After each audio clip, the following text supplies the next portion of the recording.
राम जो सांसों के माध्यम से हर क्षण आपके शरीर में रमन कर रहे हैं, वही है राम। कबीरदास जी ने कहा कि ना मैं मंदिर ना मैं मस्जिद ना काबे कैलाश में, अब मोह को कहाँ ढूंढते बंदे, मैं तो तेरे पास। पूरी दुनिया को बनाने वाला ईश्वर एक ही। ईश्वर के नाम पर समाज में विवाद होता है, लेकिन जिसको हम अल्लाह कहते हैं, जिसको हम खुदा कहते हैं, जिसको हम राम कहते हैं, वो विभिन्न नाम हैं, लेकिन है एक, ईश्वर एक है। आज हम लोग पानी को बोतल में खरीद करके पी रहे हैं, लेकिन जो प्रकृति में और सारे जीव हैं उनके लिए सोच रहे हैं क्या है? नहीं सोच रहे हैं। भारत की सोच क्या थी? वसुधैव कुटुंबकम। भारत की सोच क्या थी? सर्वे भवन्तु सुखिनः। तो राम की जरूरत इसलिए है कि भगवान के अवतार होते हुए भी उन्होंने प्रकृति के साथ समन्वय स्थापित। अब जो हमारे धर्म कि हम वृक्ष की पूजा करते रहे, हम पशुओं की पूजा करते रहे, पर्यावरण के साथ प्रकृति का संतुलन बना करके रखते थे, इसलिए हमारे यहाँ जीवंतता थी। और आज राम की जरूरत है। राम राज्य की परिकल्पना में तुलसीदास ने कहा है रामचरितमानस में कि राम राज्य बैठे त्रैलोका, हर्षित भय गए सब। तो आपकी बात तो सत्य हो रही है। आप कह रहे राम राज्य आना चाहिए, राम के नाम पे तो लोग राज्य कर रहे हैं, मानते इस बात को, पर कहीं ना कहीं ये राजनीति जो राम के नाम की जहर से बन गई है कुछ लोगों के लिए। सर देखिए, राम के नाम की राजनीति कभी जहर नहीं बन सकती। जो राम के नाम पर जय श्री राम का नारा जो घमंड के साथ किया जाता है, राम राम में जो मिठास है, दोनों को अंतर मानते हैं आज भी। अब मैं उसकी बात कर रहा हूँ जो राजनीति के तौर पर। तो राम को मानने वाले, जय श्री राम का नारा देने वाले, जय सिया राम कहने वाले कभी भी किसी का तिरस्कार नहीं कर सकते। कि राम हमारे हैं, राम को लाना है तो हमें लाइए। तो राजनीति तो होती है, लेकिन राम के नाम पर सबसे ज्यादा राजनीति हो रही है। राम सबको लेकर के चलने वाले हैं। भगवान बुद्ध हुए, महात्मा बुद्ध हुए, उन्होंने राज परिवार त्याग दिया और उनके शांति के अभियान को विश्व ने अपनाया। कोई मजहब नहीं सिखाता आपस में बैर रखना। दुनिया का कोई धर्म किसी को गलत रास्ता नहीं सिखाता। हर धर्म अहिंसा और प्रेम का पाठ पढ़ाता। जब आदर्श की बात याद आती है तो राम की याद आ जाती है। जब धर्म की बात याद आती है तो राम की याद आती है। जब सच्चाई की बात नजर आती है तो फिर से राम की याद आ जाती है। आज उसी पे हम चर्चा करेंगे, राष्ट्र धर्म एवं राम। पहले तो बहुत बहुत स्वागत है डॉक्टर साहब। नमस्कार। कि आपने कीमती समय निकाला हमारे लिए और थोड़ा व्यूअरशिप को बताने के लिए कि ये जो राष्ट्र धर्म और एवं राम है, ये क्या है और ये क्या दर्शाता है और इसकी क्यों जरूरत पड़ रही है आज के समय में। राम जो सांसों के माध्यम से हर क्षण आपके शरीर में रमन कर रहे हैं, वही है राम। जो शरीर में शक्ति के संवाहक हैं, वही है राम। क्योंकि जब तक भगवान साथ में है, ईश्वर साथ में है, तभी तक मेरे शरीर का अस्तित्व है। अब मुझे लगता है कि शरीर में जो शक्ति है वो हमारी है, ऊर्जा हमारी है, ऊर्जा ईश्वर की द्वारा दी गई है। कबीरदास जी ने कहा कि ना मैं मंदिर ना मैं मस्जिद ना काबे कैलाश में, अब मोह को कहाँ ढूंढते बंदे, मैं तो तेरे पास में। तो जो सांसों के माध्यम से हर क्षण रमन कर रहा है, वही है राम। पूरी दुनिया को बनाने वाला ईश्वर एक ही है। ईश्वर के नाम पर समाज में विवाद होता है, लेकिन जिसको हम अल्लाह कहते हैं, जिसको हम खुदा कहते हैं, जिसको हम राम कहते हैं, वो विभिन्न नाम हैं, लेकिन है एक, ईश्वर एक है। हृदय वसे तेहि राम न जाना। तो पहली बात तो जान लीजिए कि हृदय में बसने वाला जो सत्ता है, जो शक्ति है, वही है राम। देखिए, राम के अस्तित्व को सबसे पहले समझिए कि ईश्वर एक है। क्योंकि पूरे दुनिया को, दुनिया में चाहे आप इस्लाम को मानिए, चाहे हिंदू धर्म को मानिए, चाहे ईसाई धर्म को मानिए, चाहे जैन मानिए, चाहे सिख मानिए, चाहे बौद्ध मानिए, लेकिन पूरी दुनिया को प्रकाशित करने वाला अगर कोई सत्ता है तो सूर्य है। एक ही सूर्य। सभी धर्मों के लिए अलग अलग प्रकाश करने के लिए कोई अलग सूर्य नहीं बने। सभी व्यक्तियों के, सभी जीवों के, कहा जाता है ना 84 लाख योनियां हैं, तो सभी जीवों को अगर जो है प्यास बुझानी है तो पानी का स्रोत कोई भी हो, लेकिन वो ईश्वर द्वारा, प्रकृति द्वारा जो बनाई गई वही है। तो जीवन में राम के नाम पर विवाद नहीं होना चाहिए। और हम इसी विवाद के नाम पर आप देखिए कि भारत विविधता में एकता से भरा हुआ। हम किसी के पास कभी किसी का न तो जमीन छीनने गए, न राज्य छीनने गए। लोग हमारे पास आए। क्यों आए? क्योंकि इसका मतलब कि भारत के पास सभी समृद्धशाली संपत्तियां थी। भारत को सोने की चिड़िया कहा जाता रहा है। क्यों कहा जाता रहा है? क्योंकि हमारे यहाँ प्रकृति भी अनुकूल थी। आप देखिए, पश्चिम के लोग आए तो उनके यहाँ ठंडी भी पड़ रही है, किसी योग्य जलवायु नहीं है। हमारे यहाँ सब कुछ था, ठंडी भी, गर्मी भी, बरसात भी, ठीक है। तो हमारा जो वैभव और प्रसाद था, उसके लोलुपता में बहुत सारे लोग आए और देखा कि अगर हमको जो है धर्म के नाम पर, संप्रदाय के नाम पर, जाति के नाम पर बांटे और मुझ पर राज किए। अंग्रेज जाते जाते हमारे भारत के, माँ भारती के 2 टुकड़े करके गए। लेकिन उसके बाद भी आज की स्थिति ऐसी है कि इंसान के अंदर इंसानियत का भाव नहीं है। क्यों नहीं है? क्योंकि सबसे बड़ा अगर कोई है तो मनुष्य है। सभी जीवों में प्रबुद्ध भी है, प्रभावशाली भी है, शक्तिशाली भी है, बुद्धिमान भी और बड़ा भी। शरीर से बड़ा की बात नहीं कर रहा हूं। और उसके बावजूद स्थिति ऐसी है कि सब कुछ मेरे लिए, दूसरे के लिए कुछ नहीं। आज हम लोग, थोड़ा रोक रहे हैं आपको, आज हम लोग पानी को बोतल में खरीद करके पी रहे हैं, लेकिन जो प्रकृति में और सारे जीव हैं उनके लिए सोच रहे हैं क्या? हम नहीं सोच रहे हैं। आज की स्थिति ऐसी है कि हम अपने लिए बहुत कुछ कर लें, जबकि भारत की सोच क्या थी? वसुधैव कुटुंबकम। भारत की सोच क्या थी? सर्वे भवन्तु सुखिनः। तो राम की जरूरत इसलिए है कि राम के जब आप देखेंगे तो ईश्वर भगवान के अवतार होते हुए भी उन्होंने प्रकृति के साथ समन्वय स्थापित किया।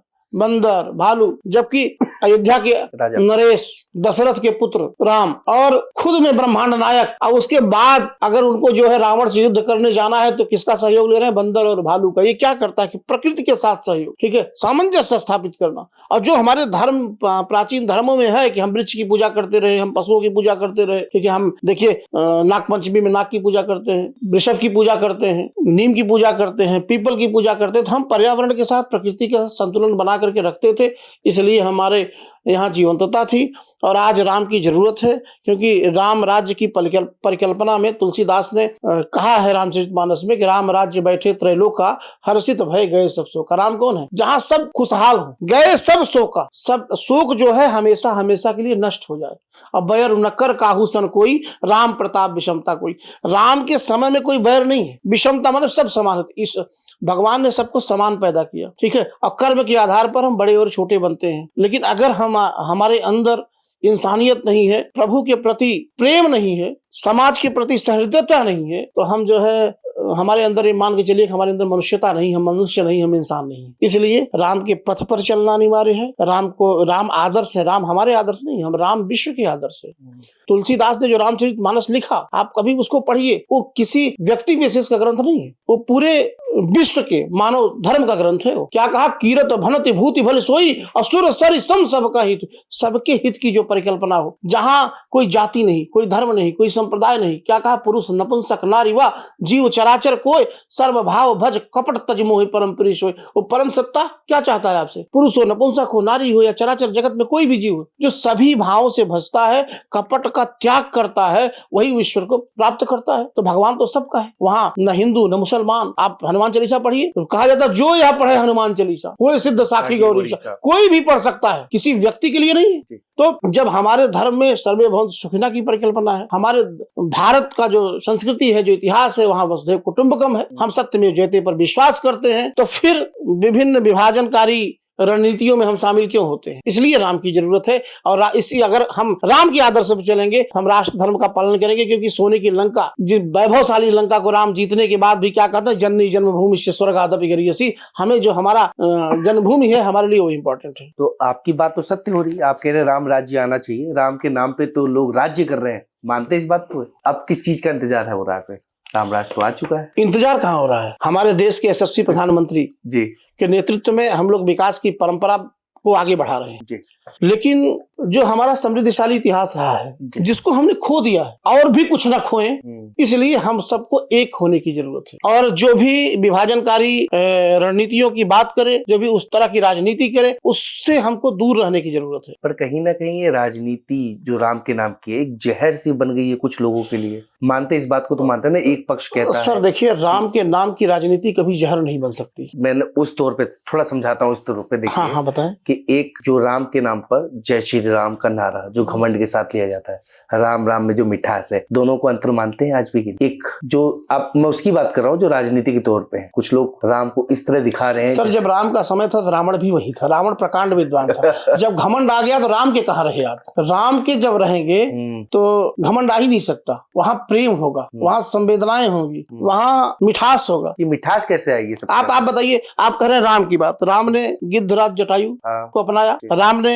सबरी के जूठे बैर खाए, ठीक है, जानते हुए झूठा है, उसके बाद उसको धारण किया, क्योंकि उनके अंदर था कि किस भाव से मुझे परोसा जा रहा है। तो राम को मानने वाले, जय श्री राम का नारा देने वाले, जय सिया राम कहने वाले कभी भी किसी का तिरस्कार नहीं कर सकते। जो कर रहे हैं, जिनके अंदर घमंड है ना, जो इसको क्या बोलते हैं, जो इस विकृत पूर्ण मानसिकता से इसको सोच रहे हैं, वो राम के न कभी थे और न कभी होंगे। आपने एक सियार है, जो जाता है और एक धोबी के नाद में गिर जाता है तो नीला हो जाता है, तो आके बताता है कि मैं राजा हो गया हूँ। लेकिन एक दिन उसकी असलियत आती है। तो जो इस तरह के बहुरूपिये हैं उनकी असलियत धीरे धीरे आ रही है, आपको भी दिख रहा होगा।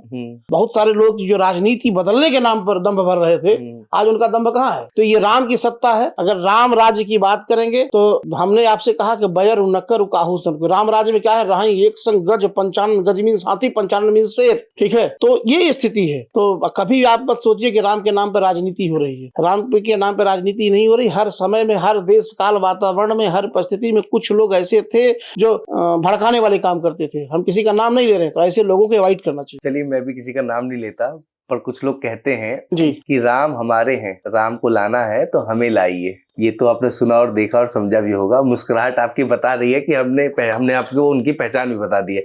तो राजनीति तो होती है, देखिए राम के नाम पर सबसे ज्यादा राजनीति हो रही है। इससे आप एग्री करते हैं? अब मैं एक बात आपसे बोल रहा हूँ, हमने कहा ईश्वर एक है। हाँ, ईश्वर एक है। हाँ। और वो सबसे पहले मंदिर और मस्जिद से दूर उठ करके आपके अंतरात्मा में वास करता है। हृदय निवासी घट घट वासी। कबीर ने कहा कि घूंघट के पट खोल रे तो है पिया मिलेगा। वो प्रियतम कब मिलेगा? वो राम कब मिलेगा?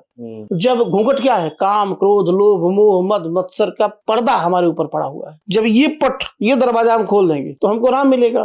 तो राम ने पूरे संसार को बनाया, अगर आप ईश्वर मानते हैं। और जो भी स्थान है, चाहे वो मंदिर हो, चाहे मस्जिद हो, चाहे शिवालय हो, चाहे गुरुद्वारा हो, सब उस परम पिता की आराधना के लिए बने हुए स्थान है।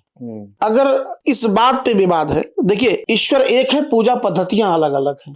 राइट, ठीक है, पूजा पद्धति अलग है, ईश्वर सबका एक है। कोई ये कहे ना कि अगर हमारा ईश्वर अलग है तो उसने व्यवस्थाएं उसके लिए अलग क्यों नहीं की? किसी के लिए कि आप गंगा जल पीजिए या कुछ भी पीजिए, ठीक है, आपकी प्यास बुझेगी। इसका मतलब कि ईश्वर ने जो बनाया है वो सबके लिए बनाया है। चाहे हिंदू और चाहे मुसलमान गंगा जल का पान कोई भी करे, चाहे सिख चाहे ईसाई, उसकी प्यास बुझेगी ना। तो ईश्वर ने विभेद नहीं किया, विभेद हम कर रहे हैं। और रही बात की राम के नाम पर राजनीति के, राम को लाए हैं। ठीक है, तो राम ने पूरी दुनिया का सृजन किया है। और मुझे बड़ा वो है कि राम को लाने का मतलब क्या है कि अगर हम अपने घर में राम लाएंगे तो धूमधाम से लाएंगे, पूजन अर्चन करेंगे। तो अगर हम उस मूर्ति को लाए हैं, उसको प्रतिष्ठित कर रहे हैं, हम बोल रहे थे बुराई क्या है?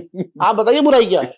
हम तो कहते घर घर में राम आने चाहिए और सब लाइए। जो नहीं लाए हैं, जो अभी तक देरी कर रहे हैं, परेशान हैं, वो भी लाए ना अपने घर में राम। क्या दिक्कत है? दिल में कैसे आएंगे? सवाल देखिए, कहीं ना कहीं दिल में आएंगे कि अब आपको एक शेर बता रहा हूँ कि तू देरो हरम का मालिक है, बस इतनी रहम मुझ पर कर दे, काबे की तरफ रुख न सही तो रुख की तरफ काबा कर दे। तो जो हमारा मन है ना, वो बुराइयों में लगता है, अच्छाइयों में लगता नहीं।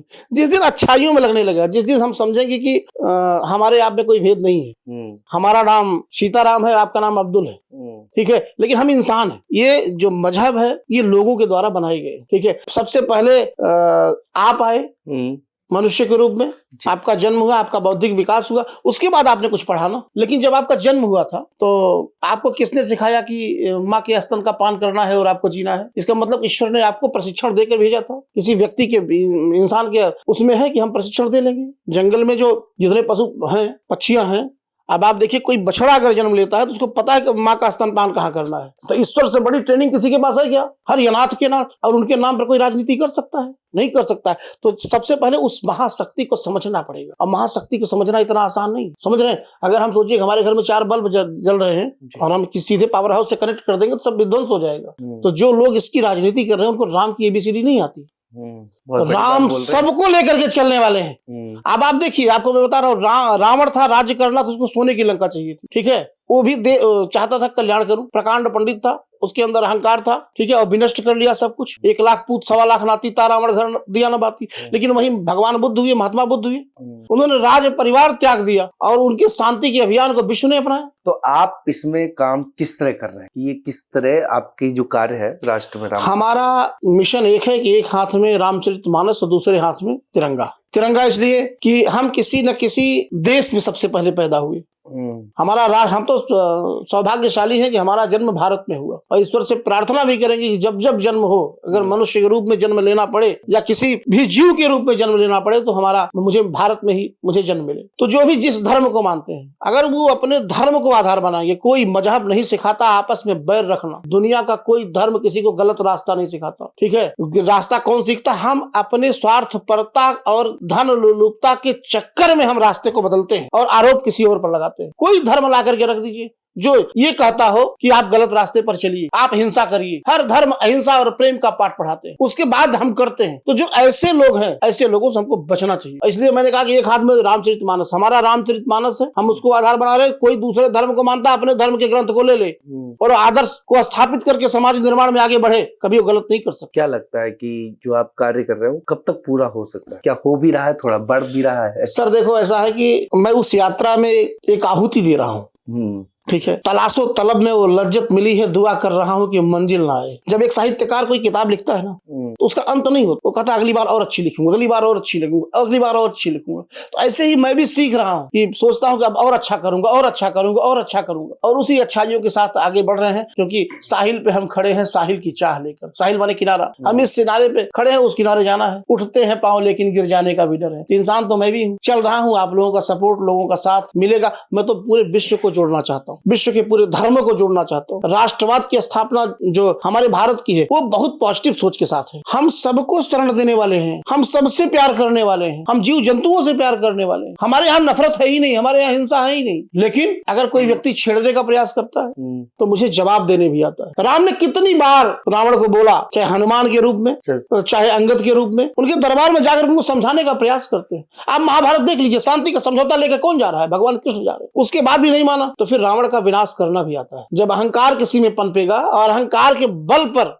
अगर चाहेगा कि हम भारतीय संस्कृति, भारतीय धर्म को क्या तहस नहस कर देंगे, तो समझ लीजिए कि उसको डूबना है, उसका विनाश भी होना है। इसलिए प्रेम भावना, देखिए सबसे बड़ी दुनिया की ताकत क्या है? हाथ जोड़ करके किसी से मिलिए। कौन सिखाता? हमारे यहाँ टाटा बाय बाय नहीं होता, हम दोनों हाथ जोड़ करके हृदय के पास लगा के समर्पण भाव से लोगों से मिलते हैं। तो वैश्विक पहचान है भारत की। क्या लगता है आपके जीवन में, आपके जीवन के अंत तक कुछ परिवर्तन हो पाएगा आपके इस संघर्ष का? सर एक जंगल में आग लगा था, लग गई, तो लोग जो है उसको बुझाने का काम कर रहे थे। तो एक चिड़िया थी, वो अपने चोंच में पानी भर के ला करके डाल रही थी। तो कुछ लोग बैठे थे मस्ती में और हंस रहे थे कि तुम्हारे इस एक चोंच के पानी लाने से, डालने से क्या होगा? तो उस चिड़िया ने जवाब दिया कि जब कभी भी इसका इतिहास लिखा जाएगा तो मेरा नाम बुझाने वालों में लिखा जाएगा, मेरा नाम आग लगाने वालों में नहीं लिखा जाएगा। तो जब कभी भी यात्रा पूर्ण होगी तो मेरा नाम सबको जोड़ने वाले में लिखा जाएगा, मेरा नाम भारतीय संस्कृति का जो समन्वय स्थापित करने का प्रयास है उसमें लिखा जाएगा। और तिरंगे के साथ मैंने अपना जीवन ही समर्पित कर दिया है माँ भारती को, भारत माँ। चलिए सर, आशा करते हैं कि आपकी यात्रा थोड़ी तेज जाए, हर कोई समझ पाए। फिलहाल अलविदा लेते हैं और बहुत बहुत शुक्रिया सर, आपने समय दिया। और आज राम की हम भी कामना करते हैं कि जल्द से जल्द हो और लोग आपकी बात समझे, जाने, क्योंकि इसके अंदर की बात समझने के लिए इसमें उतरना जरूर पड़े। जी बिल्कुल बिल्कुल। ठीक है, तो जो लोग सुन रहे होंगे उनको क्या कहेंगे, कैसे उतरे यहाँ पर, शुरुआत कैसे करें? पहला हम यही कह रहे हैं कि सर जो है सब अपने आप को इंसान माने, ठीक है। और अगर हम इंसान मानेंगे, मेरे अंदर इंसानियत होगी और हम एक दूसरे के लिए, क्योंकि सबसे बड़ा धर्म क्या है? परहित सरिस धर्म नहीं भाई, अपर पीड़ा सम नहीं अलमाई। तो दूसरे के हित से बड़ा कोई धर्म नहीं है। हम उसको आधार मानेंगे तो निश्चित रूप से हम एक दिन विजयी हो जाएंगे। चलिए, बहुत बहुत धन्यवाद सर, दोबारा नमस्कार कि आपने कीमती समय निकाला। तो भाई ज्यादा कुछ नहीं करना, बस मन साफ रखिए, शुरुआत तो वहीं से हो जाएगी। धन्यवाद।